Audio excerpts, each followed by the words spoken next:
ഇന്നത്തെ കാലഘട്ടമൊക്കെ മുസ്ലിം പെൺകുട്ടികളുടെയൊക്കെ സ്വഭാവങ്ങളും അവരുടെ ആത്മഹത്യയൊക്കെ വല്ലാതെ വർദ്ധിച്ചുകൊണ്ടിരിക്കുന്ന ഒരു സമയമാണല്ലോ.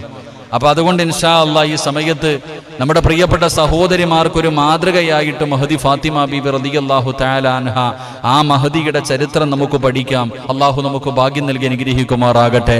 എൻ്റെ പ്രിയമുള്ളവരെ, മഹാനായ നബി മുഹമ്മദ് മുസ്തഫ സല്ലല്ലാഹു അലൈഹി വസല്ലമ തങ്ങൾ, അള്ളാഹുവിൻ്റെ പ്രവാചകൻ സല്ലല്ലാഹു അലൈഹി വസല്ലമ തങ്ങൾ പറയുന്നു, നാളെ പടച്ച റബ്ബിൻ്റെ പരലോകം ഇസ്രാഫീൽ എന്ന് പറയുന്ന മലക്ക് സൂറന്ന കാഹളത്തിൽ ഊതി കഴിയുമ്പോൾ എല്ലാവരും നാളെ പടച്ച റബ്ബിന്റെ പരലോകത്തേക്ക് ഖബറിന്റെ അകത്ത് നിന്ന് എല്ലാവരും എഴുന്നേറ്റ് വരികയാണ്.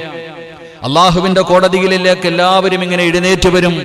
അള്ളാഹുവിന്റെ കോടതിയിൽ കോടാനുകോടി ജനങ്ങൾ മുഴുവനും പടച്ച റബ്ബിന്റെ പരലോകത്ത് ഒരുമിച്ച് നിൽക്കുമ്പോൾ മഹാനായ അബുൽ ബഷർ ആദം നബി അലൈഹിസ്സലാം മുതൽ അഷ്റഫുൽ ഖൽഖായ തങ്ങൾ വരെയുള്ള സർവ്വ പ്രവാചകന്മാരും ആ പ്രവാചകന്മാരുടെ അനുയായികളും എല്ലാവരും നാളെ പടച്ച റബ്ബിന്റെ പരലോകത്ത് ഇങ്ങനെ ഒരുമിച്ച് നിൽക്കുകയാ.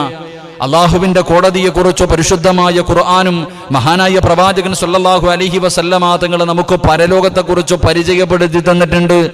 എല്ലാവരും നാളെ പടച്ച റബ്ബിന്റെ കോടതിയിൽ ഇങ്ങനെ ഒരുമിച്ച് നിൽക്കുമ്പോൾ അള്ളാഹുവിന്റെ പ്രവാചകൻ സല്ലല്ലാഹു അലൈഹി വസല്ലമ തങ്ങൾ പറയുകയാണ്, ബിഅന്നഹു യൗമൽ ഖിയാമത്തി യുനാദിൽ മുനാദി മിൻ ഖിബലിൽ അർശ്. അള്ളാഹുവിന്റെ അർശിന്റെ ഭാഗത്ത് നിന്നുകൊണ്ട് വിളിച്ചു പറയുകയാണ്, അള്ളാഹുവിന്റെ അർശിന്റെ ഭാഗത്ത് നിന്ന് വിളിച്ചു പറയുകയാണ്. മുത്തുനബി അവിടെന്ന് പറയുന്നു, യാ മഅ്ശറൽ ജംഉ അല്ലൂ അബ്സാറകും.